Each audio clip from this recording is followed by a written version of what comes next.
Nous avons pu participer au cours de l'année 2000 à notre premier pèlerinage et créer une unité fervente et dynamique venant des quatre coins de notre cher pays de France. Oui, ce pèlerinage à Rome est inoubliable. Il a donné naissance à notre prière du lundi dans la Drôme. Depuis cette année sainte et jubilaire, pas un premier lundi n'a échappé aux veillées paysannes réunies par le Seigneur, renforçant notre vie de travail, de foi et d'amitié. Par la suite, dans plusieurs régions, l'habitude s'est installée. Nous nous retrouvons pour passer un moment avec le Seigneur, un partage de nos vies, de chaque jour, nos peines, nos joies, nos méthodes de travail, de riches échanges pour cultiver et garder ce trésor que le Seigneur nous a confié. Vous nous avez fait découvrir toute la dimension et la grandeur de cette vocation de collaborateur de la vie qui prend sa source devant son auteur. Nous vous en remercions, nous vous assurons de nos prières et vous laissons la parole pour la vie de la terre, vie éternelle. Merci beaucoup. Oh.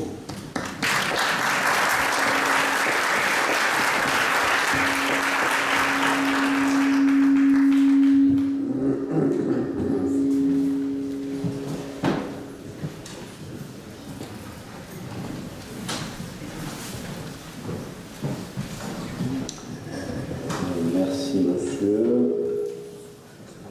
Vous avez dit des choses profondes en peu de temps et qui ont un écho assez important intérieurement en moi. Je vais d'ailleurs commencer par cela, par ce remerciement, cette action de grâce à l'occasion de votre 30e anniversaire, parce que moi aussi qui ne connaissais rien au monde rural quand je suis devenu évêque de Moulins et où j'ai découvert, disons, cet univers, j'ai découvert beaucoup grâce à vous, l'amour de la terre, la façon de l'aimer, de la travailler. Un de mes plus beaux souvenirs de l'Allier, justement, c'est d'aller chez un agriculteur, et de me promener avec lui dans son domaine et le laisser me commenter et me parler de ses bêtes, de ses terres, etc. Et la première chose pour laquelle je veux vous dire merci, c'est le mot d'agriculteur, c'est un mot auquel j'avais jamais fait attention, parce que c'était des mots que j'entendais, mais auxquels j'avais jamais écouté, quoi.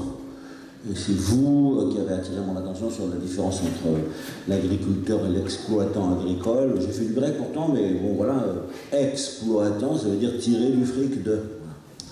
Et donc c'est évidemment catastrophique quand c'est ça qui est le nom qui le détermine et qui le définit. Mon but, c'est de tirer de l'argent de la terre. Je suis un exploitant, plus.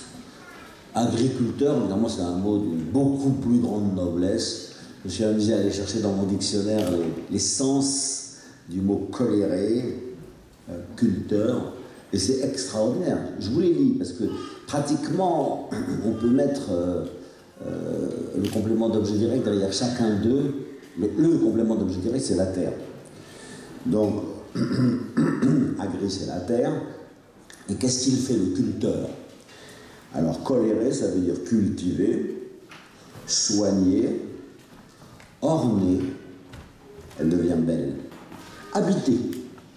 Elle habite, elle est là, c'est sa terre à ses pieds, quoi. Entretenir, se dévouer pour, donc l'énergie que ça demande, l'attention, la délicatesse, la connaissance précise. Honorer, encore plus extraordinaire, faire sa cour. Un agriculteur fait-il sa cour à la terre qu'il travaille? Il l'aime, quoi. Et donc, il a envie de la mettre en valeur, de lui montrer comme elle est belle. Enfin, entouré de respect, ça on s'en doute. C'est quand même des mots merveilleux. Depuis que je suis gamin, quand j'ai appris le latin, j'ai la phrase de Virgile dans la tête. O fortunatos nimium. Alors, donc, il est vraiment heureux, il est trop heureux. Trop heureux. Ils sont trop heureux, les hommes des champs, s'ils connaissaient leur bonheur. C'est un chant qui a traversé les siècles. C'est-à-dire ce verset de Virgile, tout le monde le connaît, et il est splendide. Est-ce qu'ils connaissent leur bonheur? Est-ce qu'ils savent nous le partager? Est-ce que nous le connaissons, nous le mesurons? après, cette réflexion que je vous dois, on peut l'étendre ailleurs. Et dans les entreprises, quand on entend l'expression monsieur le DRH et les ressources humaines, ça me met toujours en colère maintenant. Parce que les ressources, c'est minier, c'est pétrolier, c'est financier, ça ne peut pas être des ressources humaines, voyons.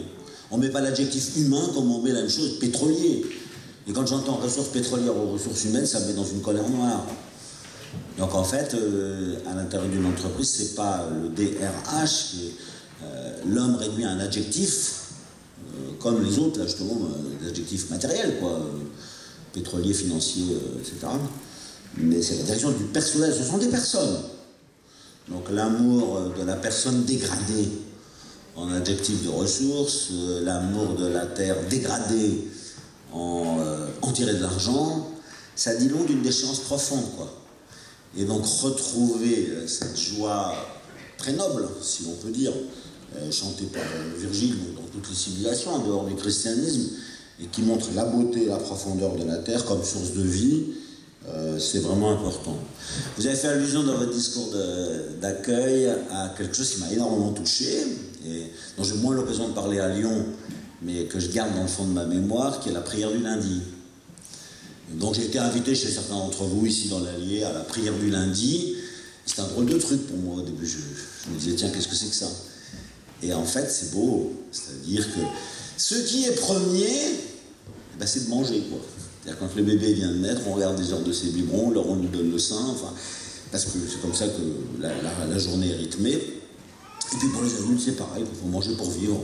Donc c'est une nécessité, quand on a mangé, après on peut faire ce qu'on veut dans sa vie et entreprendre ceci et cela, mais enfin, il y a quelque chose de premier, l'agriculteur il a une vocation première, et qu'on ait choisi le premier jour de la semaine, après le dimanche bien sûr, le jour du renouveau, qui soit un jour de prière pour les agriculteurs, c'est quelque chose qui est très peu connu dans l'Église, mais je trouve qu'il mériterait de l'être davantage, et donc c'est un autre point pour lequel je veux vous dire merci, et montrer comment c'est une responsabilité première.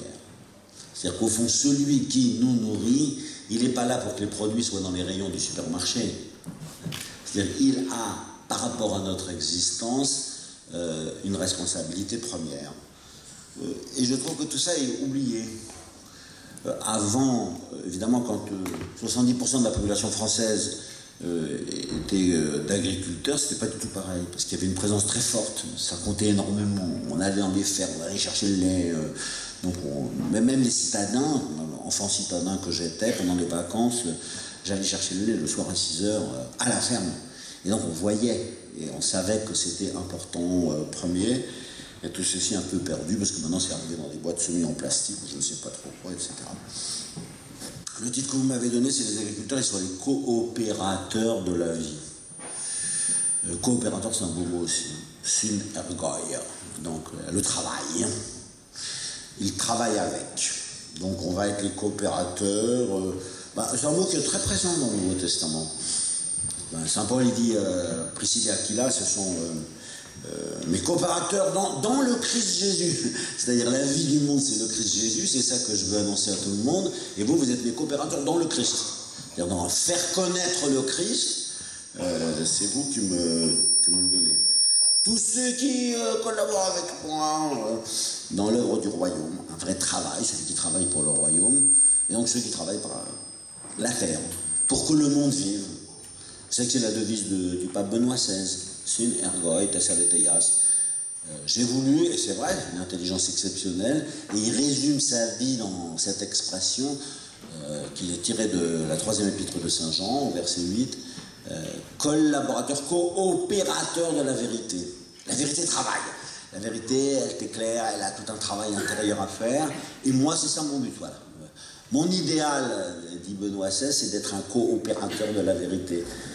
Donc un coopérateur de la terre. Ce verbe synergeo, travailler avec, coopérer, est un verbe très présent dans le Nouveau Testament.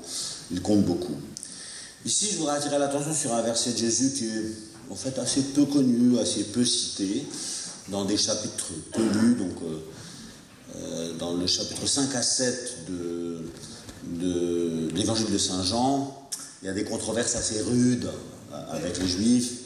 Et Alors après, il y a l'épisode de la femme adultère qui vient, là on se demande comme un cheveu sur la soupe, d'ailleurs au début du chapitre 8, que tout le monde connaît très bien évidemment, mais les chapitres qui sont autour, avant et après, personne ne les connaît, et ils sont un peu déroutants pour nous. Et là, il y a une phrase que personnellement j'aime beaucoup, et où je retrouve ce mot de coopérer, ou du moins un point assez important de son utilisation, c'est quand Jésus dit « Mon Père, il travaille toujours ». Ergatzetai, mon Père, il est toujours à l'œuvre. Et moi aussi, je travaille. Et ça, je trouve ça très beau. C'est-à-dire d'entendre Jésus qui dit, quand il nous parle de Dieu, peut-être nous, on a souvent l'idée que Dieu, qu'il est transcendant et qu'il règne sur l'univers, ce qui est vrai d'ailleurs, et du Christ, qu'il est le roi de l'univers et que tout est soumis à ses pieds. On ne le voit pas à l'œuvre. Regardez dans vos têtes. Quand vous utilisez le verbe créer, vous, il est toujours au passé composé, vous avez remarqué ça? Il n'est jamais au présent de l'indicatif. Ça, c'est grave.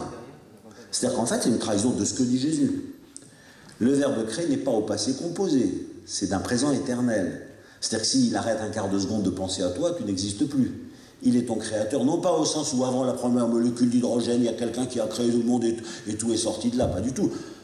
Comme le pensent 90% des catholiques, vous êtes d'accord avec moi? Quand on utilise le verbe créer, on l'utilise au passé composé, c'est une erreur théologique et spirituelle profonde, qui en tout cas va à l'inverse de ce que dit Jésus. Mon Père est toujours à l'œuvre, il est toujours en train de travailler. Je ne sais pas si c'est prêché, si c'est catéchisé, si on l'explique aux enfants, quand on leur parle de la création. Et Jésus ajoute, moi aussi je travaille, toujours. Alors c'est intéressant évidemment parce qu'on sait que lui, Jésus, il est l'image du Dieu invisible. Donc, personne mieux que lui ne peut nous expliquer qui est le Père, évidemment, vous êtes d'accord avec moi. Et quand il nous parle de son Père, il dit « Mon Père travaille toujours ». Et moi qui suis à l'image de mon Père, lui qui en est l'image parfaite, moi je travaille toujours. Évidemment, vous voyez comment cette phrase arrive chez vous aussitôt, parce que figurez-vous, nous avons été créés à l'image et à la ressemblance de Dieu. Donc, est-ce que moi je travaille? Est-ce que je travaille toujours? Et c'est le titre que vous m'avez donné. Les agriculteurs, c'est des coopérateurs de la vie. Alors ça, c'est un beau titre. Coopérateurs de la vie. Donc il faut donner la vie aux gens, il faut leur donner à manger, il faut entretenir leur vie. Et pour cela, dans leur vie, il faut vraiment travailler. Mon travail, c'est que les gens vivent. Attention, ça ne vaut pas que pour les agriculteurs, ça vaut vraiment pour tout le monde. Et on pourrait essayer de revoir toute vocation à travers cette expression-là. Nous les prêtres, par exemple, qu'est-ce que nous faisons? Mais nous travaillons pour que la vie spirituelle soit vivante. Quel travail! Et combien de portes à ouvrir, et combien d'appels à lancer, combien de paroles à faire connaître, enfin, toute cette action, qui est un véritable travail, au service de la vie spirituelle. Pour le médecin, c'est évident, c'est au service de ta vie corporelle. Donc lui, il travaille énormément parce qu'il veut voir si c'est en équilibre, et ton sang et l'ensemble de ton corps, et c'est un vrai travail, une très grande attention majeure pour que tu sois toi, pour que tu sois en forme, quoi. Donc, la porte d'entrée que vous me donnez pour essayer de regarder la vie des agriculteurs est une porte d'entrée formidable, si on peut dire. Vous savez qu'une des premières encycliques de Jean-Paul II touchait le travail, justement. Dans la catéchèse de Jean-Paul II, c'est ça qui est très beau. Premièrement, le Christ, donc il est nommé pape fin 78, première encyclique, le Christ, Redemptor hominis. Qu'est-ce qu'il fait, le Christ? Deuxième encyclique en 79, eh ben, il vous conduit vers le Père. Donc, dives in misericordia, le Père, il est riche en miséricorde. Une fois que vous êtes chrétien, et que par la prière, vous avez été mis en contact avec Dieu, qui est la source de votre vie, qu'est-ce qu'il fait? Ben, il vous envoie dans le monde. Et donc là, vous prenez vos responsabilités professionnelles, sociales, politiques, etc. Le travail humain. C'est une catéchèse superbe. Le Christ, le Père, le monde. Enfin, c'est une catéchèse qui vient de Jésus directement, d'ailleurs. Si vous avez en mémoire le chapitre 14 de Saint Jean, première question, Jésus, montre-nous le chemin. Ben, c'est moi le chemin, la vérité et la vie. Et la deuxième question, c'est la question de Philippe, vous savez. Montre-nous le Père. Ben, le Père, mon pauvre Philippe, tu comprends rien du tout de tout ce que je t'ai dit depuis les années que je suis avec toi. Qui me voit le Père. Donc le Christ est évidemment le chemin vers le Père. Ça, tout le monde connaît les questions de Thomas et de Philippe, mais la troisième personne la connaît, c'est l'apôtre Jude, qui dit « Oh, c'est tellement beau tout ce que tu nous dis, comment ça se fait que tu nous fais tous ces cadeaux et pas pour le monde ?» On sent le pauvre Jésus qui doit être triste, qui dit vraiment ils ne comprennent rien ces gars-là, ce qui est vrai de Jude mais aussi de nous. Il lui dit « Mais Jude, tout ce que je vous ai donné, c'est pas pour vous manger du sucre d'orge, tout ce que je vous ai donné, c'est pour le monde, et on s'est fait pour être partagé aux autres. Je vous ai envoyé dans le monde vous avez la paix à faire, je vous laisse la paix. » On dit ça à chaque messe. Seigneur Jésus, toi qui nous as dit « Je vous laisse la paix », personne ne sait que c'est la réponse à Jude. Cette phrase, vous l'entendez à chaque messe. Et elle vient là. Si je vous donne ça, je vous laisse la paix à faire dans le monde. Vous voyez le boulot que vous allez avoir. C'est pas facile de faire la paix quand il y a des bagarres partout. Alors pour vous récompenser, je vous donne ma paix. En résultat, vous ne serez jamais en paix, d'ailleurs, vous savez bien. C'est-à-dire que pour arriver à faire la paix dans le monde, eh ben, ça va être un sport. C'est une phrase absolument splendide. Dommage qu'elle soit entendue un peu comme du ronron. Seigneur Jésus, toi qui nous as dit, je vous laisse la paix, je vous donne ma paix, parce que la paix c'est bien, et quand même c'est mieux quand il y a la paix plutôt que la bagarre. Elle n'a pas d'âme, elle n'a pas d'âme. Je vous laisse la paix, c'est votre mission. Voilà comment vous allez être mes coopérateurs. Quel travail, ça vous dépasse. Attendez, je vous préviens, vous ne serez jamais en paix. Mais je vais vous donner l'équipement dont vous avez besoin pour accomplir ce travail. Je vous donne ma paix. C'est pas pareil, je vous laisse la paix à faire et je vous donne ma paix. Et voilà votre travail. Voilà votre travail dans le monde. Donc, dans cette troisième partie de catéchèse, dans cette troisième encyclique de Jean-Paul II, dans cette troisième partie de la catéchèse de Jésus, après tout le meilleur catéchiste du monde, c'est Jésus, évidemment, on voit qu'il faut travailler. Et que ce qu'il a fait, lui, qui travaille toujours, c'est à moi de le faire aujourd'hui. Je vous laisse la paix à faire dans le monde. Ça va être dur, hein. Vous allez devoir souffrir. Et donc, on voit comment, là, nous sommes des synergoi, c'est-à-dire des travailleurs avec, c'est-à-dire des coopérateurs. De la vie, c'est le titre que vous m'avez donné, coopérateur de la vie. Lui, qui est le prince de la vie, le prince de la paix, c'est comme ça qu'on l'appelle. Donc moi, il faut que je sois un artisan de paix. Du coup, les béatitudes, elles arrivent là. Qu'est-ce que c'est mon travail? D'être miséricordieux, d'être un artisan de paix, de savoir voir Dieu présent. Donc il faut que j'ai un cœur pur pour ça. Oh là là. Enfin, donc vous récitez toutes les béatitudes et vous voyez que si vous êtes dans cette attitude-là, vous arriverez, vous, à être des coopérateurs efficaces. Un jour, dans cette même encyclique, donc la troisième, qui date de 1981, Laborem Exercens, le pape Jean-Paul II a lâché cette expression très intéressante. Après, elle est devenue familière et elle s'est répandue avec d'autres mots. Il a dit « Je veux annoncer l'évangile du travail ». C'est intéressant. Qu'est-ce que c'est que cette expression? L'évangile de... c'est l'évangile de Dieu, quoi. Dans l'évangile, on nous dit l'évangile de Dieu, alors selon saint Matthieu, selon saint Marc, selon saint Luc, ça on a l'habitude. Sauf que parfois, déjà, sous la plume de saint Paul, on voit que c'est l'évangile de quelque chose. Je ne sais pas si vous avez ça présent à l'esprit. Donc, dans les Actes des Apôtres, au chapitre 20, saint Paul dit au revoir aux anciens d'Éphèse, et il leur dit, vous savez, ce que j'ai voulu faire parmi vous, c'est vous annoncer l'évangile de la grâce. C'est marrant comme expression. L'évangile de la grâce. Je ne sais pas si elle vient sur nos lèvres. Autrement dit, Paul dit au revoir aux anciens d'Éphèse, il est à Milet, et il leur dit, je vais vous résumer tout ce que j'avais à vous dire en un seul mot. Dieu, c'est la grâce. Dieu, il vous donne la vie. La grâce, c'est l'amour de Dieu qui arrive dans vos cœurs. L'évangile de la grâce, vous êtes sauvés, quoi. Donc, par la venue de Jésus. Autrement dit, il résume toute l'action de Dieu, toute la mission de Jésus dans un mot. Eh bien, il y en a plusieurs des mots comme ça. Après, dans la seconde épître aux Corinthiens, où il est vieux, accablé, où il dit « je suis complètement anéanti », vous savez, il est écrasé de souffrance, je ne sais pas si vous êtes... je ne suis pas par terre encore. Bon, enfin, donc on le voit dans son combat. Il dit en fait, moi, la seule chose qui me soutient, c'est que dans les tribulations actuelles, je suis fasciné par la masse éternelle de gloire qui nous attend. Et la seule chose que j'ai voulu vous annoncer, c'est l'évangile de la gloire de Dieu. On peut dire que la seconde épître aux Corinthiens, c'est un évangile de la gloire. Regardez cette lumière et vous aurez le courage d'avancer. La grâce, la gloire. Dans l'épître aux Éphésiens, il utilise encore ça, l'évangile de la paix, Éphésiens 6.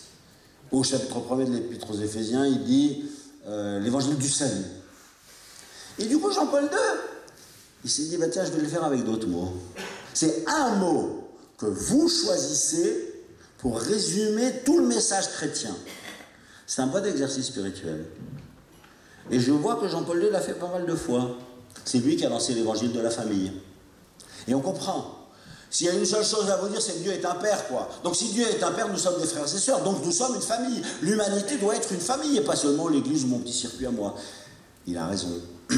Donc je travaille pour l'évangile de la famille. C'est une expression qui a eu du succès.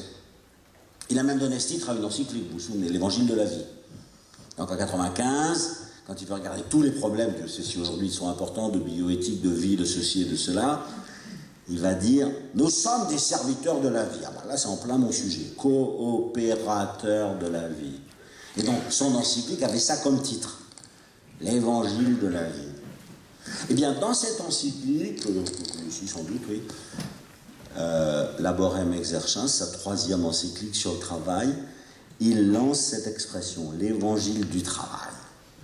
C'est-à-dire, en fait, si tu veux vraiment être un homme, regarde ton travail. Aime ton travail. Parce que Dieu, qui est le Père et le Créateur et le travailleur, il travaille toujours. Et la beauté de ta vie, c'est ton travail. C'est assez étonnant. Je ne sais pas s'il a toujours cette place première. Et donc lui, il utilise cette expression. Et c'est précisément à cet endroit-là, d'ailleurs je crois qu'on est au numéro 25-26 de son encyclique, il utilise la formule de Jean 5,17, celle que je trouve méconnue et que j'ai citée tout à l'heure. Mon Père travaille toujours. Et moi aussi, je travaille. Voilà. Ça, c'est quand même formidable. Et je pense que ça, c'est quelque chose qui peut nous donner à réfléchir. Peut-être qu'il y a d'autres expressions qui vont venir, vous voyez. Et donc, je sais que la plus grande noblesse qui est à l'intérieur de moi, puisque j'ai été créé à l'image de Dieu, et que ce serait mieux si je lui ressemblais un peu plus, nous sommes à l'image et à la ressemblance. Bon, à l'image, c'est un fait, mais à la ressemblance, c'est souvent dégradé. Donc il faudrait que j'arrive à lui ressembler davantage. Et là, il te donne les chemins. Si tu es un artisan de paix, tu lui ressembleras davantage. Si tu es fasciné par la gloire de Dieu, et que tu sais que c'est ton avenir, le ciel et la terre, c'est aussi un sujet que vous m'avez donné là-dedans, c'est-à-dire, comment quand je travaille la terre, je conduis au ciel. Je montre la lumière du ciel.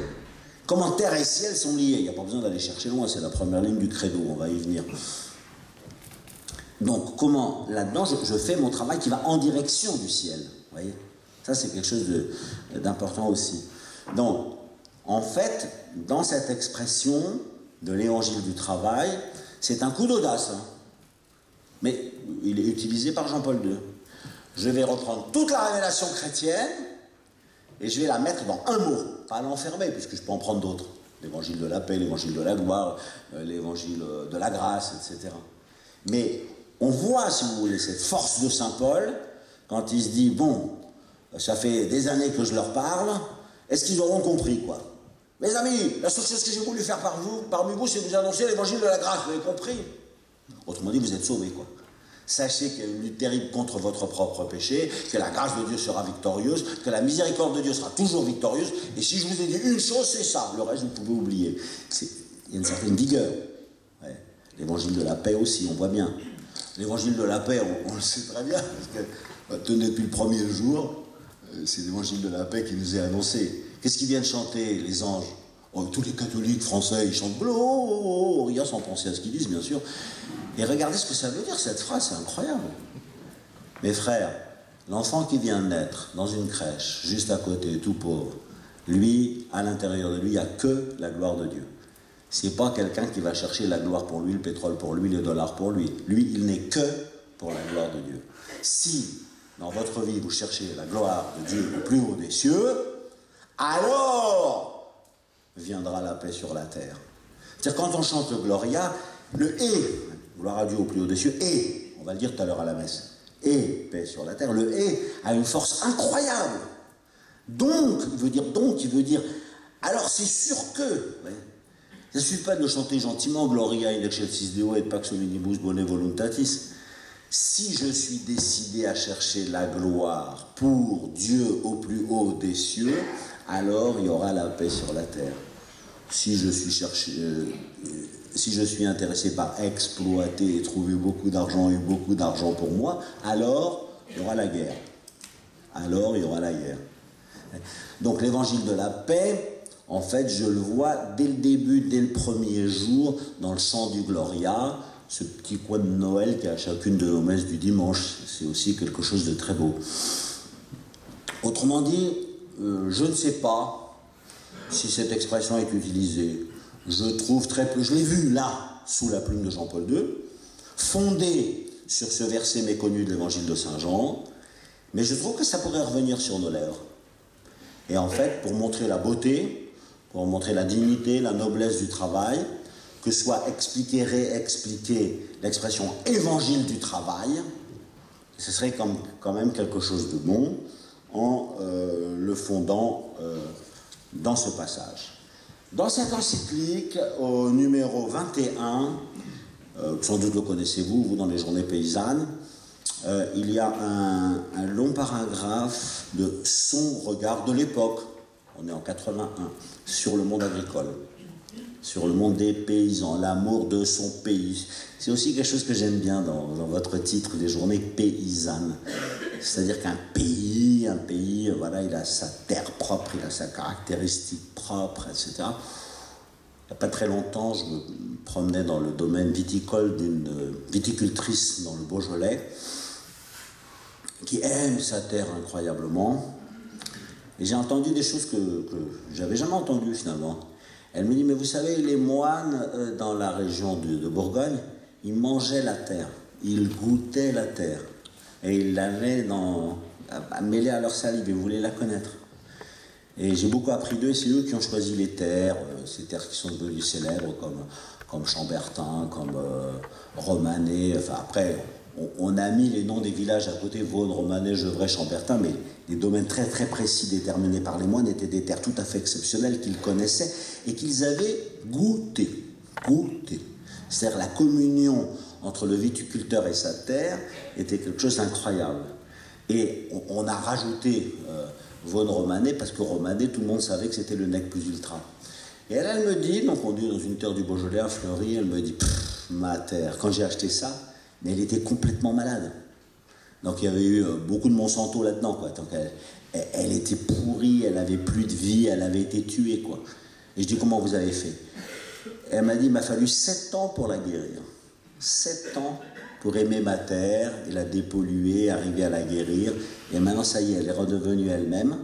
Et elle est capable de me donner ma vigne, mon raisin, mon vin, etc., etc. Moi, j'écoutais bouche bée sans trop comprendre, il faut dire la vérité. Hein. Enfin, j'écoutais, bon, mais je ne sais pas si j'ai compris ce que j'ai entendu. En tout cas, j'ai écouté, j'étais content. Quoi, voilà. Et c'est pour ça que vous avez intérêt à parler pas mal. Vous, qui connaissez votre pays, votre terre, etc. Parce que, en fait, quand on écoute quelqu'un dans son travail, vous avez remarqué que s'il est passionné, il est passionnant. Donc, quand on voit quelqu'un qui aime vraiment son travail, on le sent.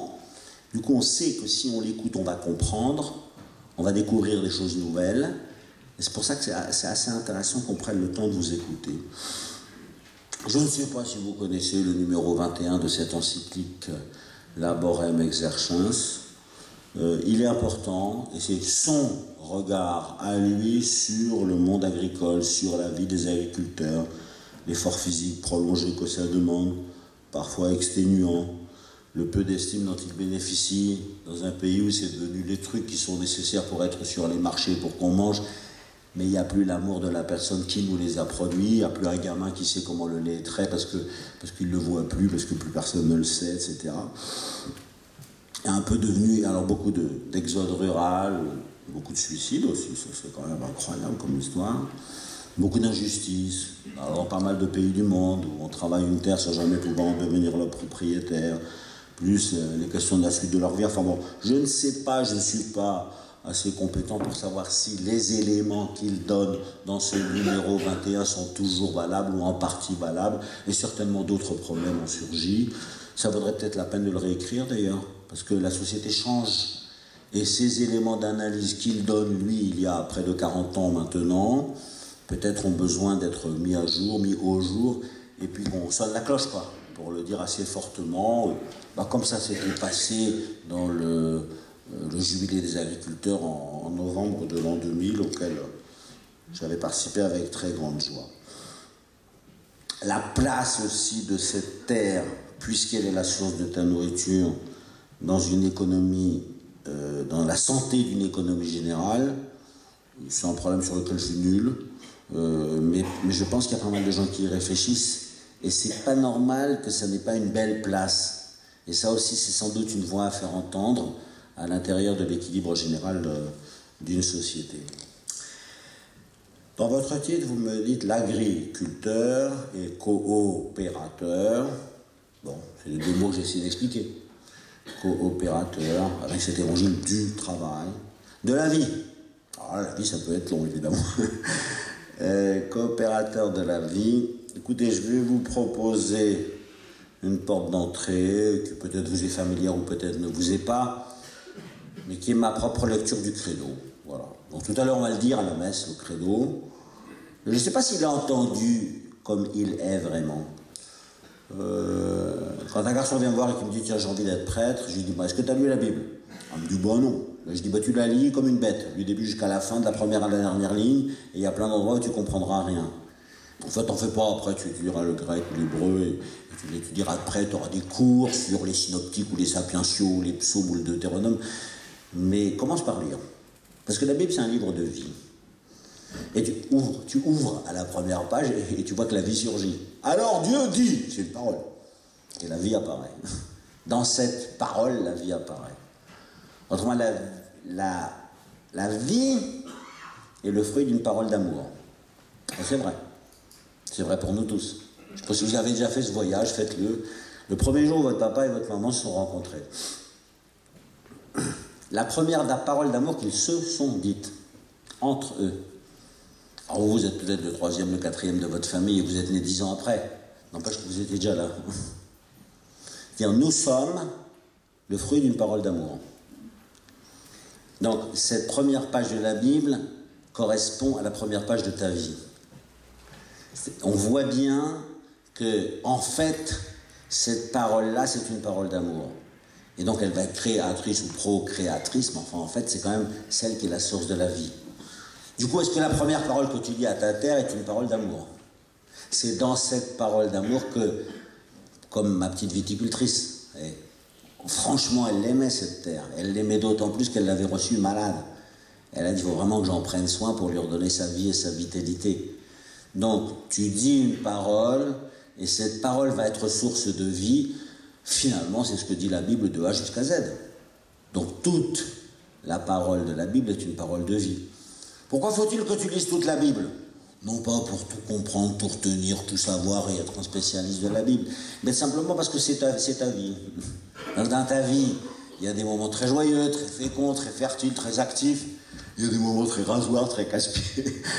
Comme quand tu vas lire le livre des Nombres ou le livre du Lévitique, tout le monde se barbe et personne n'arrive à le lire jusqu'au bout. Je dis non, fais l'effort.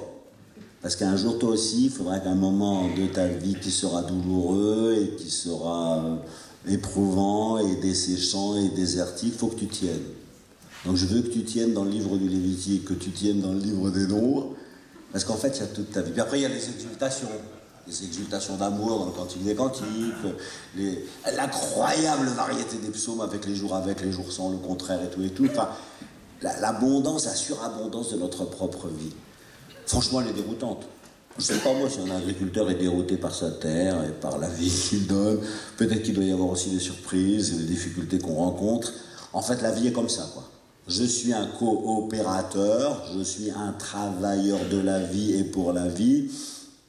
Donc c'est une merveille, et en même temps que d'épreuves. Vous en avez plein d'écrits dans la Bible. Des fois, on a même presque honte de ce qui y est écrit. De colère et de rage dans les psaumes, etc.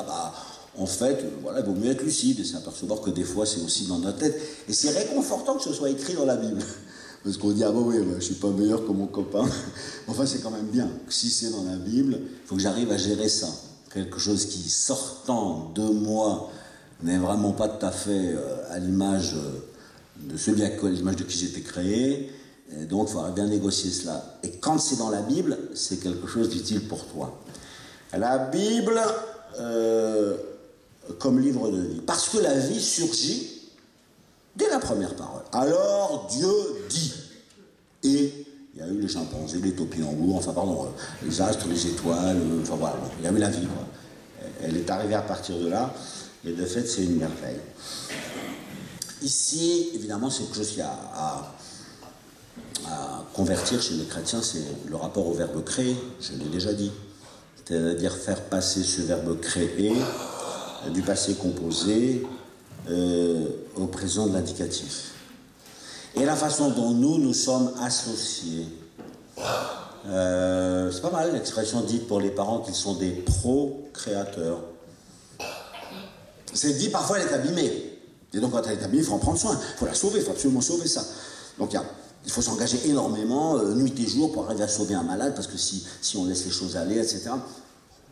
Au fond, le salut, c'est la suite de l'œuvre de la création, vous êtes d'accord avec moi?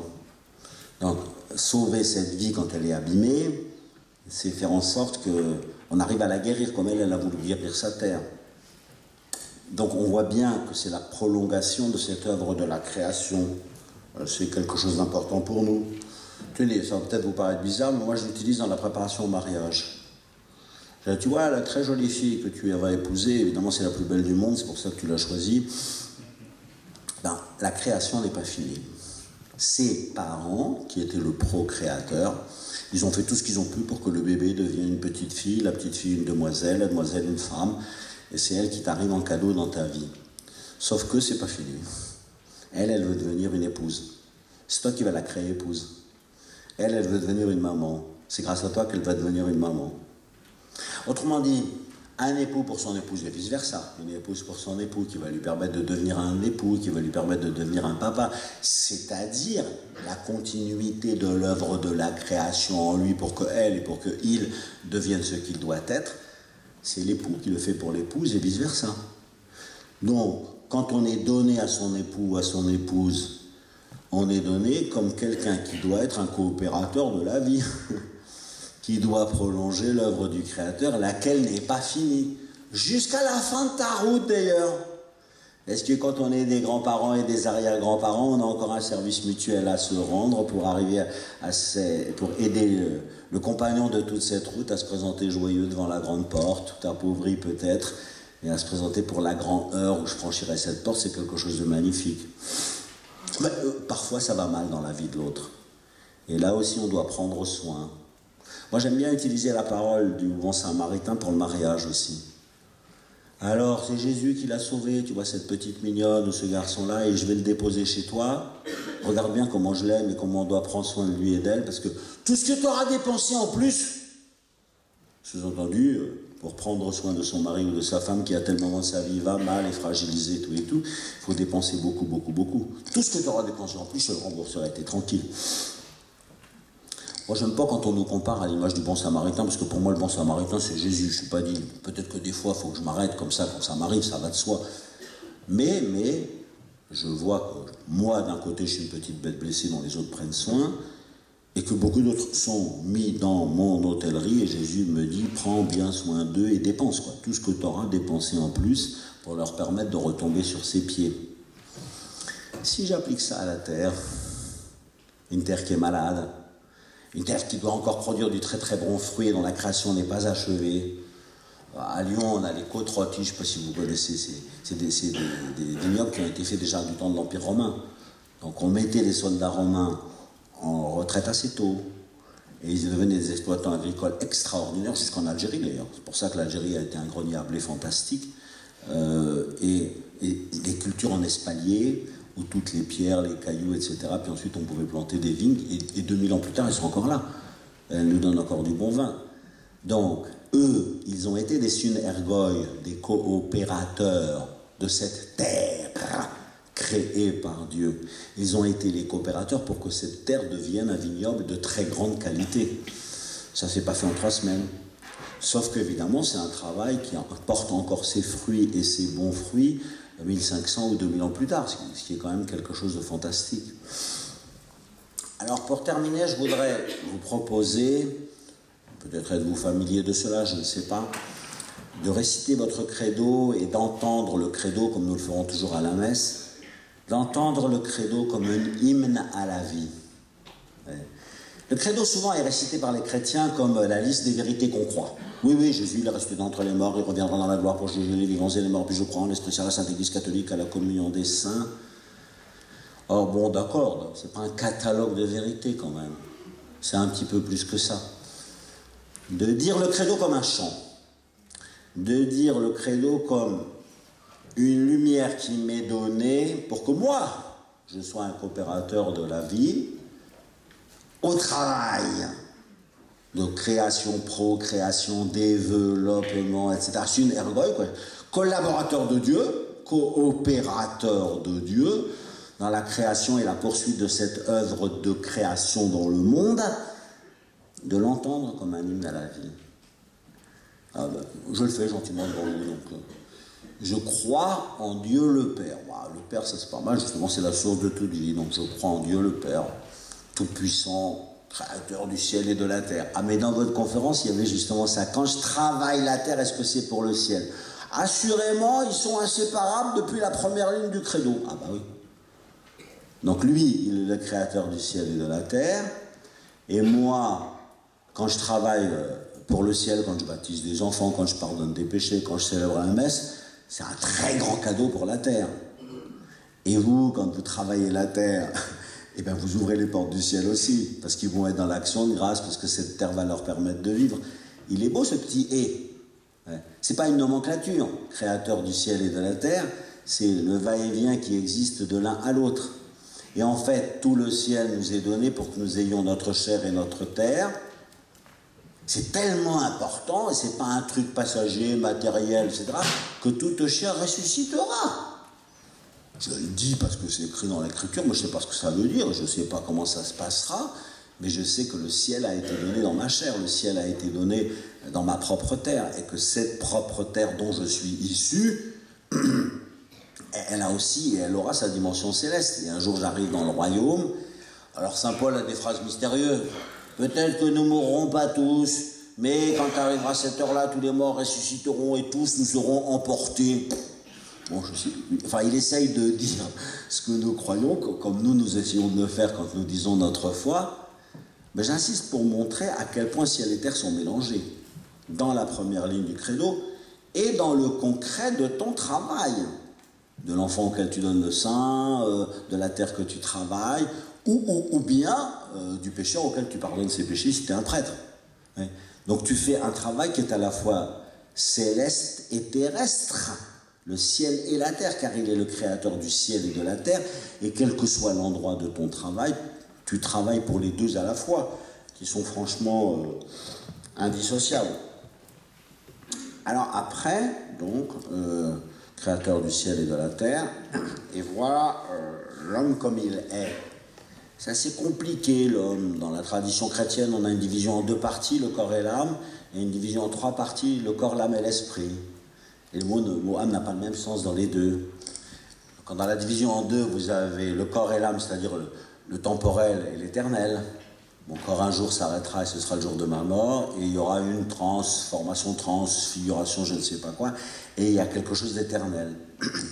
Dans la division tripartite qu'on voit chez Saint Paul, et dans toute la tradition aussi des pères de l'Église, etc., vous avez le corps, ton corps, donc il est malade, il est en bonne santé, il faut le nourrir, il a faim, il est fatigué, il est vieux, il est jeune, enfin mon corps, quoi. Donc on va prendre soin. Âme, c'est au sens de psyché, c'est-à-dire ta psychologie, ta personnalité, ton travail, tes centres d'intérêt, tes qualités et tes défauts, et qui est un truc à évangéliser en profondeur aussi, bien sûr. Dans l'Épître aux Thessaloniciens, il dit ça. Dieu est comme notre serviteur et notre Père, et il veut sanctifier l'homme tout entier, dans sa vie spirituelle, dans sa personnalité ou sa vie psychologique, et même dans sa vie corporelle aussi. Et donc tout le travail que l'on va faire, qui va être le rapport à la politique et à l'argent, le rapport à l'éducation et à la profession, etc. Tout ce domaine qui des fois nous fascine et devient idolâtrique. Je suis très en colère contre les traductions de la Bible qui disent « celui qui aime sa vie la perdra, et celui qui perd sa vie la sauvera ». Et alors je dis « ben non, c'est pas sa vie, c'est son image de marque, son look, celui qui est fasciné ou qui est devenu un idolâtre de sa personnalité, il est perdu, le pauvre. Le mystère de ta vie est largement au-dessus de cela. Et il faudrait que dans la traduction, on arrive à faire comprendre la différence qu'il y a entre la vie éternelle que Dieu nous donne, et puis après les éléments de cette vie qui sont de mon corps, dont je dois prendre soin. ou ma personnalité, mon travail, ma mission à l'intérieur de la société, qu'il faut que je remplisse très sérieusement, mais dont je ne dois pas devenir idolâtre, ce qui est souvent le cas. Ouais, les gens qui sont devenus complètement fascinés par leur carrière, leur argent, leur je sais pas quoi, etc. En fait, ceux-là, ils ont tout perdu. Là, la Bible a raison de le dire. Malheureusement, nos traductions, elles disent qui aime sa vie la perdra, ou celui qui veut sauver sa vie. Mais je dis, mais comment? Vous n'allez pas me dire que c'est mal de sauver sa vie, parce que c'est juste pour ça que Jésus est venu. Il est venu comme le sauveur de ma vie. Donc mettez une petite différence entre les deux. C'est pas très simple de comprendre vraiment ce que la Bible nous dit à propos de notre humanité. Vous voyez? Donc je pense qu'il y a un équilibre à trouver, j'espère ne pas être trop compliqué ou obscur, entre le temporel et l'éternel, qui sont le corps et la vie éternelle, et puis après les éléments différents de ta vie. Le corps, une merveille, et en même temps un grand ennemi. C'est compliqué, parce que des fois c'est mon grand ennemi, et d'autres fois c'est une merveille extraordinaire, éblouissante, vous voyez, de joie quand on voit, je sais pas quoi, moi, les danseurs, les artistes, etc. On dit « Ah, qu'est-ce que c'est beau !» Donc il y a les deux à la fois. Et dans la vie professionnelle aussi, il y a des gens qui sont vraiment des serviteurs, qui sont admirables, plein d'initiatives, qui sèment de la vie partout, et d'autres qui sont complètement idolâtres d'eux-mêmes. Donc c'est aussi assez dangereux. Et fondamentalement, ta vie spirituelle, qui est comme un acte de Dieu, et une vie qui est déjà un germe d'éternité. Donc je sais que l'enfant qui vient d'être baptisé, comme faisait le papa d'Origène, vous savez, il enlève son vêtement, il embrasse là, et il dit « Je sais que le Père, Fils et Saint-Esprit est maintenant vivant dans mon enfant. » Donc il y a un acte de Dieu à l'intérieur d'une vie qui est une vie terrestre. Donc, ce credo, si vous continuez, après, vous voyez arriver la figure de Jésus, et en Jésus-Christ, notre Seigneur. Donc on voit sa vie, il est Dieu, né de Dieu, lumière, né de la lumière. Ces répétitions du credo de Nicée, bon, ce que je n'ai pas expliqué maintenant, mais simplement pour nous montrer à quel point, lui, justement, qui est en plein centre du credo, quand il parle de lui, il dit « Moi, je suis le chemin, la vérité et la vie.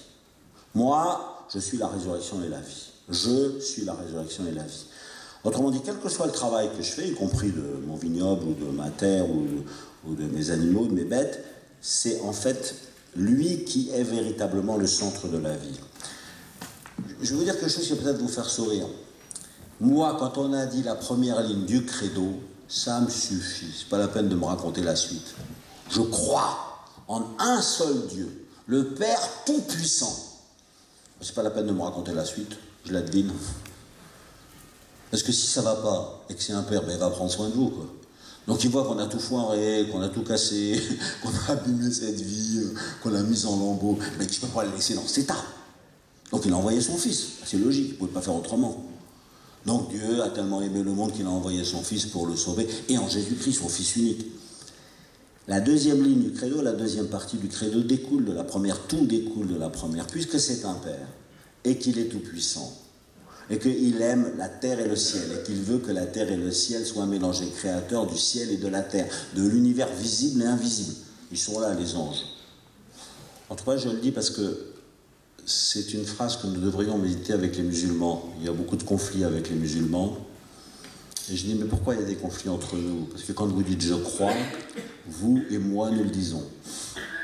En Dieu qui est tout-puissant, vous et moi, nous le disons.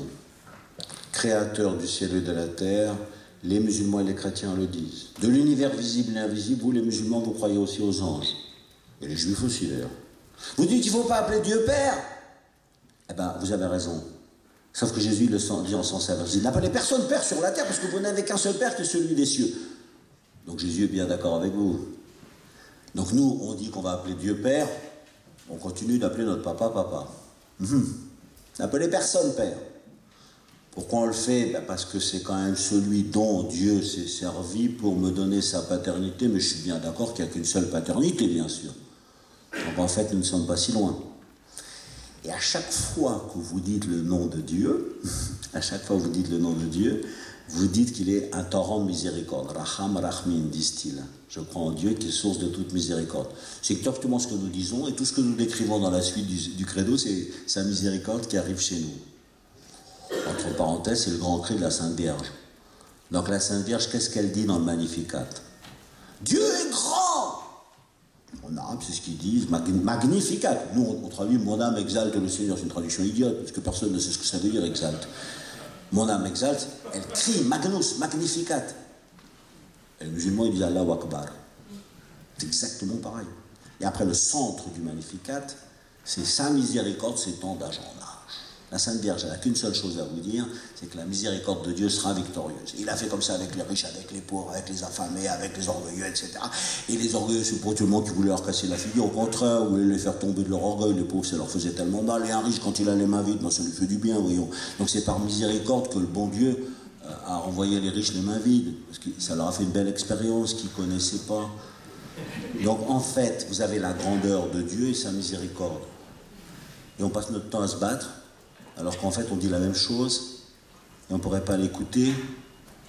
C'est pour ça que je dirais qu'il faudrait entendre le credo justement comme le déploiement de la première ligne. Et c'est comme ça qu'on verra que nous avons notre petite place, c'est le sujet, hein, de coopérateur de la vie à tel ou tel endroit du credo. Donc si je dis que tout découle de la première ligne, je crois en Dieu, c'est le Père tout-puissant, donc il n'y aura pas d'obstacle. Et bien quand il arrive un obstacle, il s'en fout, il y va. Et il a envoyé son fils. Et alors son fils, il est descendu chez nous, il s'est fait homme, et puis il a vu cette situation catastrophique. Alors on imagine Jésus baladant dans les rues de Nazareth en disant « Oui, comment je vais faire pour arriver à remettre tout ça d'aplomb ?» Parce qu'il voit le désastre. Et il sait très bien pourquoi il était envoyé. Pour nous les hommes et pour notre salut. Là c'est superbe. Propter nos homines, pour nous les hommes, il descendit. Et donc on le voit, c'est beau de voir Jésus dans ce combat. Quand vous avez des difficultés, mettez-vous dans la peau de ce garçon quand il a 18 ans, 20 ans, 25 ans, dans les rues de Nazareth ou dans les rues de Jérusalem, il se dit « Comment je vais faire pour être un coopérateur de Dieu, un coopérateur de la vie? Comment je vais faire pour remettre tout ça en place ?» Parce que la constatation qu'il fait n'est pas très très joyeuse, si vous voulez. Donc on voit comment lui, il veut véritablement se battre pour ça. Pour nous les uns, pour notre salut, il est descendu du ciel, il s'est fait chair, etc., etc. Il est né de la Vierge Marie. Et après, là aussi c'est un peu triste, on dit crucifié pour nous comme si c'était le même mot. C'est pas le même mot. Si vous savez le credo en latin, vous savez d'abord vous avez propter nos et après crucifixus etiam pro nobis. On a traduit par pour en français, mais c'est pas bien. La crucifixion c'est autre chose. Il n'a pas fait ça en disant faut que je me colle, faut que je m'y colle, quoi. Je vais y aller pour les aider.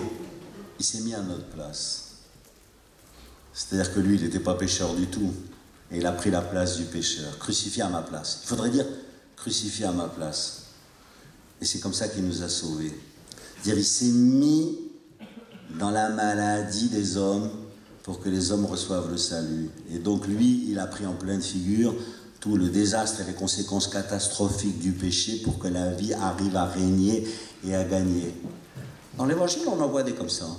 La petite cananéenne, vous savez, qui dit « Ma fille, elle est démonisée, il faut que tu fasses quelque chose pour elle. » Alors les apôtres, ils disent « Oh, elle fait beaucoup de boucans celle-là, elle nous crie par-dessus, par-derrière, elle fait lui un petit miracle à pas cher. » C'est pas vraiment très miséricordieux des apôtres. Et Jésus dit « Non, je peux pas. Je peux pas parce que je suis venu pour les brebis perdues d'Israël. » Elle dit « Non, non, tu me guéris !» Elle est passée dans la maladie de sa fille. C'est vachement beau. Elle s'est mise dans la maladie de sa fille. Elle parle même plus de sa fille, elle parle d'elle. Mais je ne peux pas faire ça parce qu'on ne peut pas donner les miettes aux petits chiens. Eh ben je m'en fous, je suis un chien, mais tu me donnes à manger quand même. Ah, Jésus craque. Et Jésus dit, ah bon, bah, j'ai jamais vu ça, alors je te la guéris. C'est beau. C'est-à-dire qu'il y a une parole de Dieu à laquelle Jésus veut être obéissant. Je suis dans Matthieu 15, là, vous savez, là, ce qu'on appelle l'évangile de la Cananéenne. Et cette femme, elle est dans la souffrance de sa fille, comme une maman qui a sa fille très gravement malade et qui est dans la souffrance de sa fille, en fait. Et c'est ça que je vois chez Dieu. C'est-à-dire qu'il aime tellement notre vie que quand il est venu chez nous, il s'est fait pécher, dit saint Paul. Alors ça, on a du mal à comprendre. Jésus, il s'est fait, lui, tout le péché du monde. Donc il a été horriblement défiguré et abîmé pour que la vie puisse revenir. Donc, pour nous les hommes et pour notre salut, il est descendu. C'est-à-dire c'est pour notre bien, pour nous aider. Et puis à cet endroit-là, c'est pas crucifié pour nous, c'est... Il s'est mis à ma place, lui qui n'était pas pécheur. Il a pris sur lui ton péché, le mien, tous les péchés de tous les temps et du monde entier. Donc il a été horriblement criblé de péché et mort, un mort vivant, quoi. Et c'est là que Dieu l'a ressuscité d'entre les morts pour que la vie triomphe. C'est le centre de notre foi, comme vous savez. Donc nous devons être des coopérateurs de cela, d'une vie toujours nouvelle, d'une vie dont je suis sûr qu'elle sera victorieuse, d'une miséricorde dont je suis sûr qu'elle va gagner. Je ne sais pas si cette certitude est dans le cœur et la foi de tous les chrétiens. Mais évidemment, c'est capital pour arriver à ce que chacun de nous accomplisse sa mission, vous êtes d'accord? Mais ce qui est très beau, c'est que vous lisez la suite du credo. Et c'est pas fini. Le bon Dieu se dit, oh là là, si je les laisse tout seul, ça va peut-être recommencer leur machin. Alors il a envoyé l'Esprit Saint. L'Esprit Saint, c'est Dieu, il est Seigneur. Il procède du Père et du Fils. Et là, un jour, on demandait à Jean-Paul II, quelle est la phrase que vous préférez dans le credo? Et il a dit, le mot que je préfère, c'est vivificantem. Latin dominum, c'est dominum et vivificantem. Il donne la vie. C'est très beau. Je crois en l'Esprit Saint qui est Seigneur et il donne la vie. Ah là là, tiens, si vous pouviez prendre cet adjectif et vous le mettre pour vous. Mais comment vous êtes coopérateur de la vie? Ben, vous êtes des coopérateurs du Saint-Esprit. Qu'est-ce qu'il fait? Il vient, il redonne la vie à tout le monde. Et moi, je redonne de la vie à la terre. Et quand je donne de la vie à cette terre, eh ben, elle va redonner de la vie à plein de gens. Et j'ai un métier, le plus beau métier du monde, parce qu'il est premier. Et au fond, être un serviteur, vous n'êtes pas le bon Dieu, je suis d'accord. Le Saint-Esprit, il est dominum et vivificantem. Et vous, vous êtes servus domini, c'est-à-dire serviteur du Seigneur, et vivificant, c'est-à-dire vous donnez la vie. Et ceux qui travaillent la terre, ils nous donnent la vie. Autrement dit, c'est vraiment la prolongation. Dans le christianisme, j'ai la création au début qui donne la vie. Cette création que nous avons abîmée. Ça n'arrêtera pas la miséricorde du bon Dieu. Donc il s'engage, il envoie son fils, il va venir chez nous, il va se mettre à la place la plus cruelle, etc. Il veut que la vie triomphe, et la vie triomphe dans la résurrection. Mais du coup, il se méfie de nous. Et il dit, bon, je vais envoyer le Saint-Esprit, quoi. Et si vous voulez, ce que j'aimerais, c'est là-dessus que je termine, c'est qu'on récite le credo comme une hymne à la vie. En fait, le credo, c'est notre hymne national, qui, enfin un peu international quand même, qui chante le Dieu créateur et qui lâchera jamais son œuvre. Et toi, tu as ta place là-dedans. Et donc, le Saint-Esprit, il est là, et il donne la vie, et il va permettre à l'Église d'avancer, et cette vie, on va la donner à tous les enfants par le baptême, et ça va entraîner entre nous la communion des saints, une grande communion qu'on va manger, parce qu'on mange aussi la communion, et c'est encore la vie qui arrive en nous. Et quand les gens, ils disent, il n'y a pas l'Eucharistie dans le credo. Bah si, la communion des saints, c'est quoi? La communion des choses très saintes que Dieu nous donne pour que nous arrivions à être en communion entre nous. Et vous voyez où ça ouvre? J'attends la résurrection de la chair et la vie éternelle. J'attends la résurrection de la chair et de la vie éternelle. Et au fond, dans le credo, vous avez votre place, comme un coopérateur de la vie. Et vous voyez bien d'où ça vient, et vous savez quel est l'objectif. Et je crois que ce que nous avons à faire, c'est de faire ce travail. Et ce qui est très beau, je terminerai par Saint-Irénée, ça ne vous étonnera pas, puisque mon vénéré prédécesseur à Lyon, il dit, c'est toujours nouveau. Ça, c'est très beau. Quand Jésus parle dans l'Apocalypse, Apocalypse 21, 5, il dit, voici, je fais toutes choses nouvelles. Ça vaut en 2020. Hein. Je fais toutes choses nouvelles. Souvent, nous, avec un petit brin d'orgueil, on dit, j'ai fait des trucs nouveaux et j'ai lancé des trucs nouveaux parce que moi j'ai créé, moi j'ai inventé. Je dis, ah non, arrête, le verbe créer n'a qu'un seul sujet, c'est certainement pas toi. Bon, donc, quand tout le monde utilise le verbe créer maintenant, et il se met à la place dans le sujet. Non, j'ai lancé quelque chose, j'ai pris une initiative, mais le créateur, il n'y en a qu'un. Et Saint-Irénée, quand il médite cette phrase, il dit, la véritable nouveauté, c'est pas des machins intéressants, certes, que tu as bien le droit de lancer et d'inventer, et je te félicite pour ça. Mais la véritable nouveauté, c'est lui. Et quand il commente cette phrase, il dit, c'est là-dessus que je termine, il dit, je le dis en latin pour essayer de le traduire après, omnem novitatem attulit se ipse afferent, c'est-à-dire, vous savez comment Jésus a apporté toute nouveauté dans le monde? Vous savez ce qui serait nouveau? Ce qui serait vraiment nouveau dans le monde? Ben, c'est que vous soyez chrétien. Il a apporté une vraie nouveauté quand il s'est apporté lui-même. Et s'il était là, en plein milieu de nous, alors ça, ce serait quand même un renouveau extraordinaire. Et voilà comment la création continue. Voilà comment nous sommes des coopérateurs de la vie. Amen.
Ah pardon, oh là là. Je me mets à jour. Oui, au moins. On va savoir les fruits de la création. Et de la... Travail des hommes. Voilà. Amen. Applaudissez.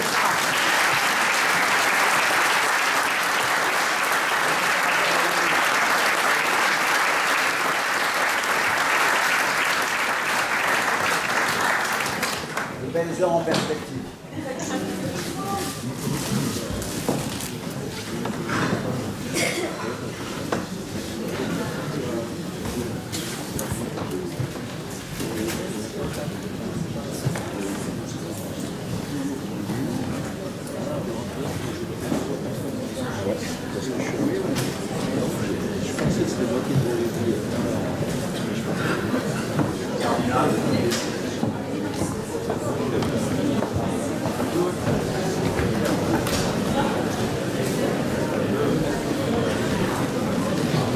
Il a 2 minutes avant la messe.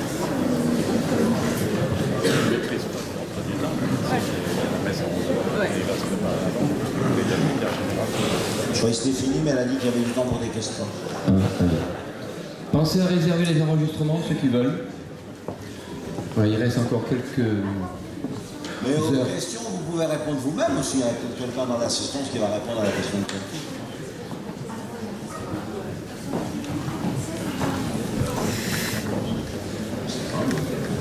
Je vous dépends. C'est qui le chef ici?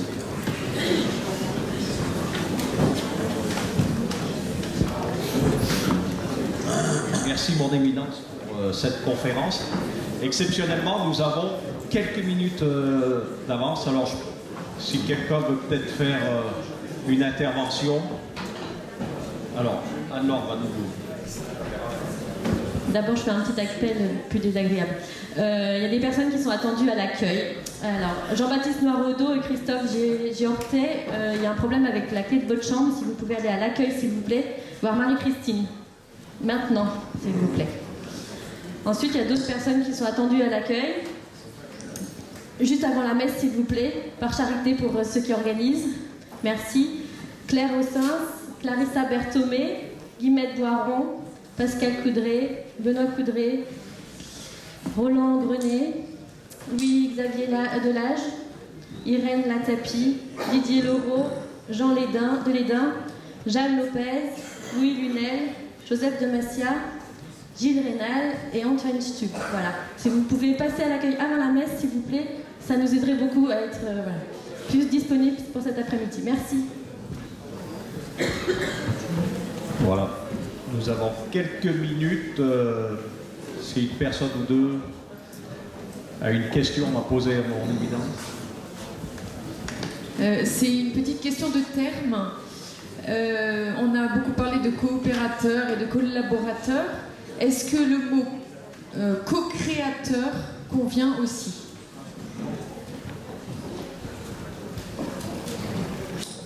Je ne l'aime pas. Non, tout simplement parce que il faut faire très attention au verbe créer. Moi, quand j'étais petit, on m'a dit le verbe adorer n'a qu'un seul complément d'objet direct. Mais quand on était gamin et qu'on disait le chocolat, j'adore ça. Et bon, on l'a retenu. Et on sait que l'adoration, c'est un amour vraiment hors norme et qui n'est adressé qu'à Dieu. Je crois qu'il faut dire avec la même force que le verbe créer n'a qu'un seul sujet. Et que c'est Dieu.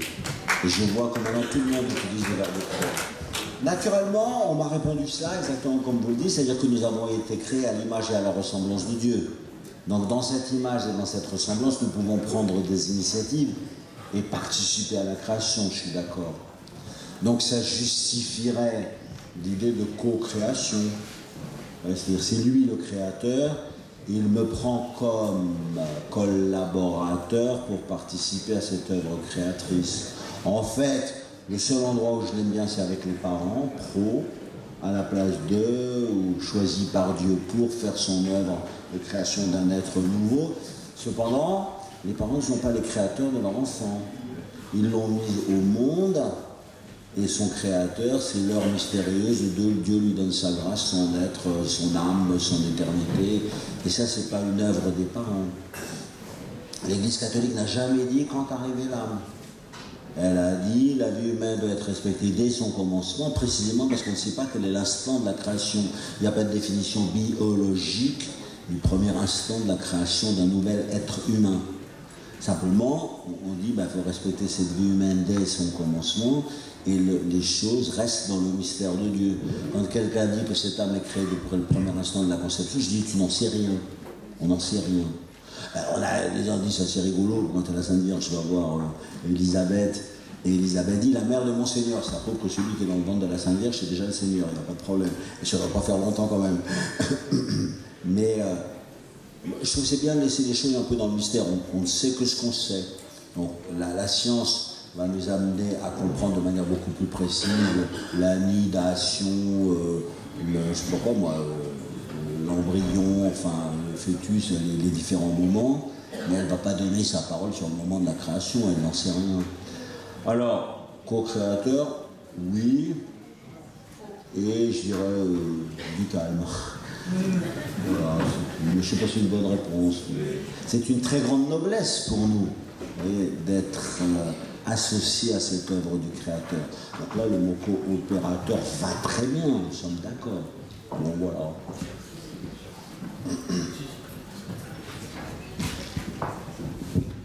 Bonjour. Moi, j'ai entendu dans ce que vous nous avez dit, vous avez pris le mot coopérateur de la vie, pour les agriculteurs, pas mal dans le sens de, on est coopérateur dans le fait qu'on va nourrir des hommes. Et je l'aurais entendu aussi dans le sens coopérateur de la vie du monde animal. Dans le monde animal, il y a de la vie, et dans le monde végétal. Et moi, ce qui m'a marqué en me tournant vers l'agriculture, c'est que je me disais, mais dans le Sanctus qu'on dit à la messe, le ciel et la terre sont remplis de ta gloire, on trouve deux raisons principales pour louer Dieu. Le ciel et la terre sont remplis de ta gloire, et béni soit celui qui vient au nom du Seigneur. Et je me dis, mais il y a un vrai défaut de prêche et de travail théologique, en tout cas d'enseignement, et d'aider les fidèles peut-être à redécouvrir. Mais la première partie du Sanctus, est-ce que vous en êtes conscient?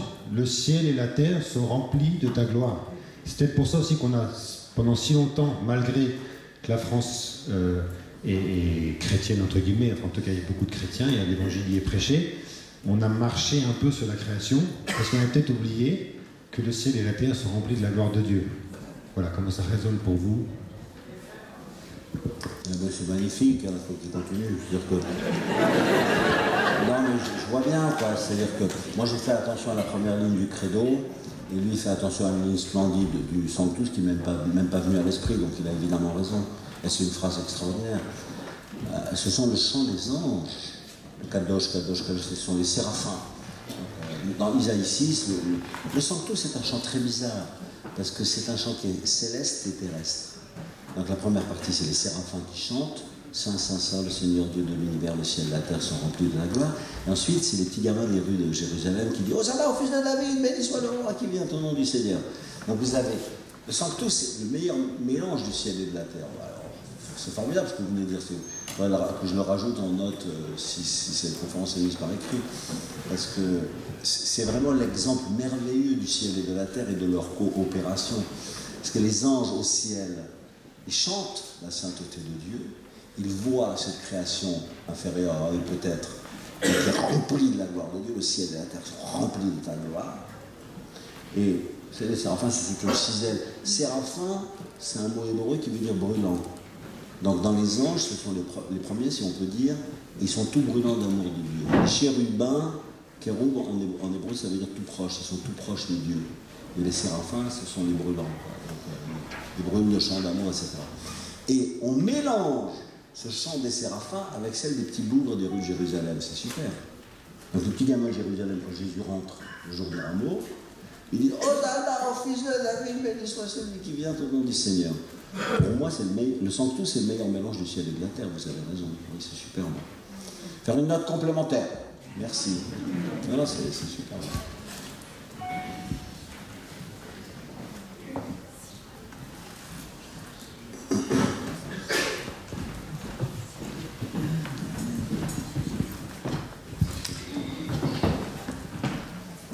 d'abord, merci du fond du cœur pour tout ce que vous avez développé.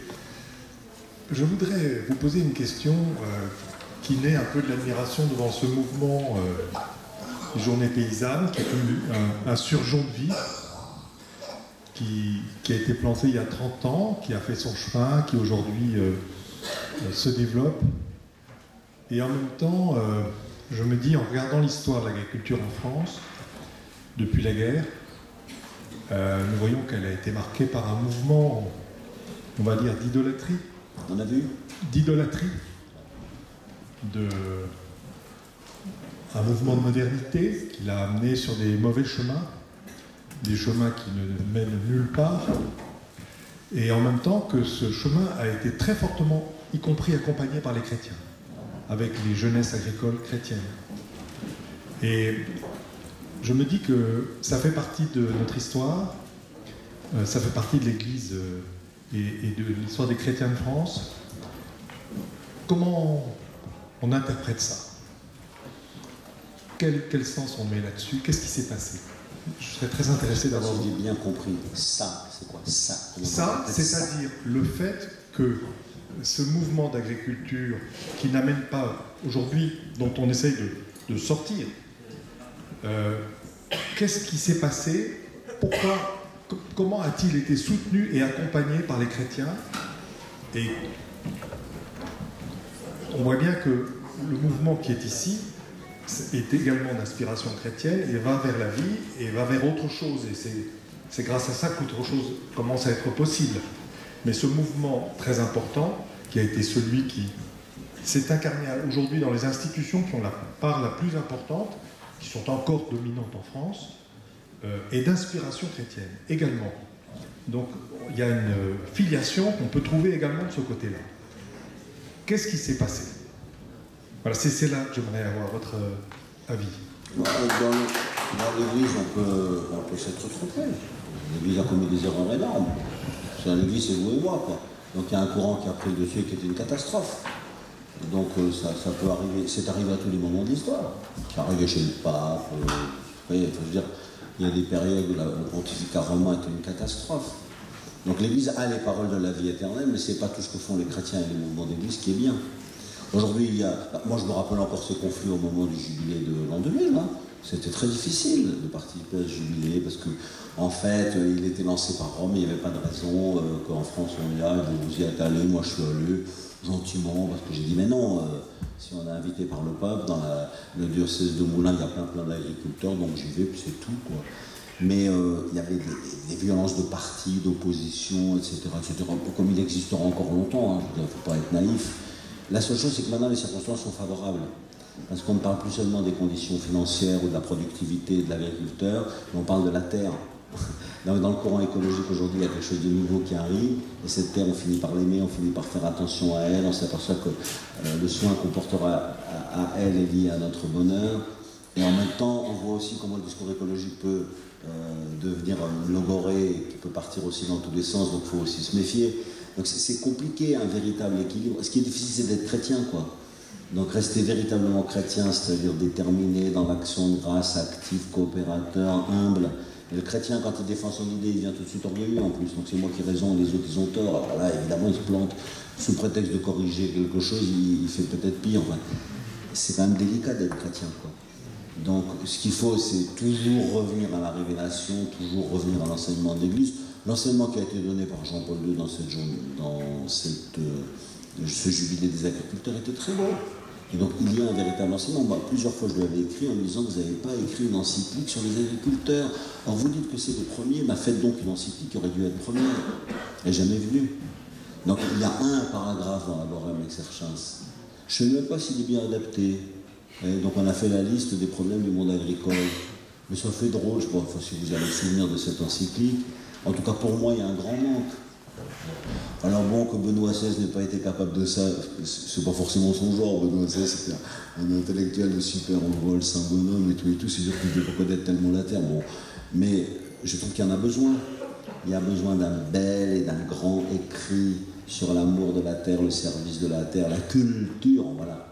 Honorer, aimer, faire la cour, et tout ces sens étonnants du verbe colérer. Et je trouve que ce serait bien, ce serait vraiment quelque chose de bien. Et à mon avis, maintenant, les circonstances sont favorables. Parce que tout le monde s'aperçoit que la terre a été très mal menée. Elle a été exploitée. Alors moi, je me suis beaucoup réveillé à cela à Madagascar, quand j'ai vu les feux de forêt, la destruction de cette terre. Si vous voulez, un truc que je n'ai pas développé, mais qui aurait dû être très important dans un exposé comme le mien, c'est l'idée de terre-mère. Quand j'étais missionnaire à Madagascar et qu'on baptisait un bébé, on donnait à la famille 2 arbres à planter. Quand on faisait la confirmation, on donnait aux jeunes qui étaient confirmés 2 arbres à planter. Et on leur disait, c'est Dieu qui est ton père, et c'est cette terre malgache qui est ta mère et qui va te nourrir. Donc tu dois prendre soin. Et donc pour ta confirmation, tu vas planter des arbres. Moi je me rappelle les conversations quand Borloo était ministre de l'écologie. Un jour il m'appelle pour parler de ça, mais il dit, mais vous, la seule chose que vous nous parlez, c'est les poubelles. Trier les poubelles, bon bah, c'est quand même pas très rigolo. Vous nettoyez les plages bouffées par l'hydrocarbure. Mais à Madagascar, on avait un acte. En France, on n'a pas le droit de toucher aux forêts parce que l'Office national des forêts, on n'a pas le droit de faire ça, on avait le droit de rien faire. Franchement, c'est quelque chose qui est en train de changer. Et on essaye de faire attention à ce que, comme vous avez dit, les plantes et leur place, les animaux et leur place à l'intérieur de notre vie. Et c'est vrai que ça change notre humanité. Ça change notre humanité. Moi, je me sens complètement nul par rapport à ça. À l'archevêché de Lyon, j'ai un grand jardin. Je comprends rien, mais heureusement il y a des bons hommes qui s'en occupent très bien, et quand je les vois, je vais dans le jardin, ils m'expliquent. Et je suis content, il y a des oiseaux qui viennent de revenir parce que j'ai planté ça la dernière fois, il y a telle chose qui est en train de changer, enfin je suis très content. Mais en moi, pour moi, petit français moyen de ma génération, je vois un déficit monstre. Et je me rappelle me baladant ici dans l'allée avec un agriculteur qui est peut-être là d'ailleurs, et alors je voyais comment il aimait ses moutons, comment il me parlait de sa terre et tout. Mais ça vibrait quoi. C'était juste avant la messe chrismale. Juste après, je suis allé à la messe chrismale. Et tout d'un coup, il y a un agneau qui était mort et qui était là. Et je dis, ah, il est mort. Et quand je lui ai dit ça, j'ai senti sa blessure. Il aurait tellement aimé que je ne l'ai pas vu. C'est beau. J'étais presque plus touché par son émotion. Bon, un agneau qui est mort, c'est un agneau qui est mort. Et en fait, il aurait aimé que je ne le voie pas. J'ai l'impression que je l'ai presque blessé en lui disant, mais qu'est-ce qui lui est arrivé quoi. Je me suis dit, c'est quand même beau. Et moi, je suis nul là-dedans. C'est pas des choses qui vibrent en moi. Donc on a toute une éducation à faire et à refaire pour beaucoup de nos contemporains. Et vous êtes quand même bien placés pour ça. Donc, si vous voulez, vous avez les méthodes militantes. Et puis après, vous avez le fond du christianisme qui est le témoignage. Ce jour-là, par la parole de cet agriculteur, éleveur, j'ai beaucoup appris. Il s'en est pas rendu compte. En fait, son témoignage m'a beaucoup parlé. Et c'est vrai que quand si tu veux arriver sur les chronos des TGV, les autoroutes plus rapides, les salaires qui sont comme ça, les pourcentages, tout est devenu dans les chiffres. La catastrophe du chiffre, par exemple, aujourd'hui. Vous vous rappelez les confitures de bonne maman? Bon, tout le monde aimait bien les confitures de bonne maman, parce que ma grand-mère elle faisait des confitures, etc. Vous savez comment elle s'appelle maintenant, sur la couverture en haut? Elle s'appelle moins. C'est-à-dire il y a moins de sucre. Réduire ma grand-mère à un pourcentage de sucre, c'est une abomination. Mais c'est général, hein.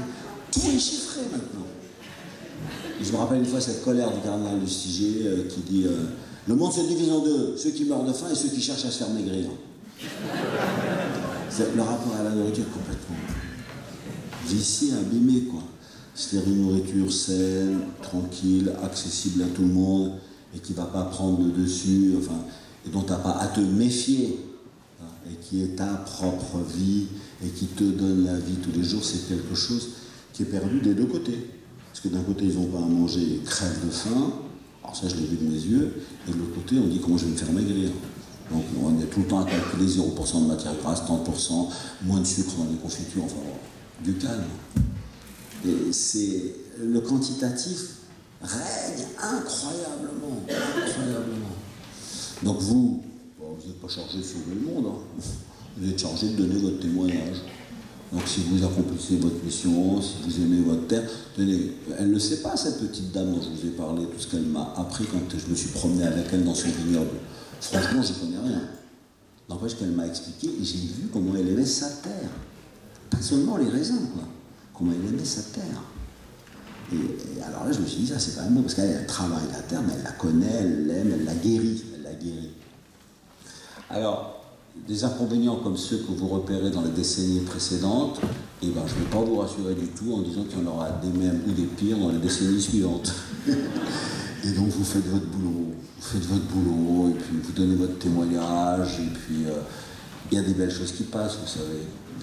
Et bien sûr, il faut savoir dire que ça c'est une fausse piste, que ça c'est une erreur, et ne pas craindre de s'opposer. Mais c'est pas parce que vous vous opposez à quelque chose que vous allez gagner. Hein. Donc vous n'êtes pas chargé de gagner, Jésus a dit, vous serez mes témoins. Donc vous donnez votre témoignage.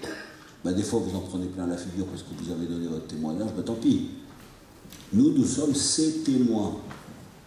Et puis, ben, voilà. Alors pour les apôtres, ça s'est terminé souvent par la prison, ben, et d'autres fois par un émerveillement de quantité de gens. C'est dans les actes des apôtres, c'est ça qui est très beau. Au chapitre 2, vous avez Saint-Pierre qui a pourtant été lamentable au moment de la Passion. Hein. Et il y a 3000 personnes qui demandent le baptême. Des fois, j'ai envie de dire au rédacteur, t'es sûr que t'as pas le zéro un peu facile, quoi. 3000. Et au chapitre 17, vous avez Paul qui a vachement bien préparé son discours, parce que les Athéniens, c'est des intellos, donc on va les flatter en leur passant la main dans le dos. À tous égards, vous êtes les plus religieux des hommes. D'ailleurs, hier, je me baladais dans vos rues, j'ai vu une Estelle qui était très intéressante, vous savez, au Dieu inconnu. Résultat, 0. Tout le monde dit, il est givré, on entendra là-dessus un autre jour. Bon, ça ne va pas décourager, hein. Après, il est reparti, puis il a évangélisé d'autres villes. Donc, il ne faut pas être réjoui ou fasciné par le succès au point de devenir orgueilleux. Il ne faut jamais être découragé par les oppositions, les refus et les rejets. Vous êtes mes témoins, vous serez mes témoins. Donc, on essaiera d'être les témoins de Jésus, puis voilà, c'est tout.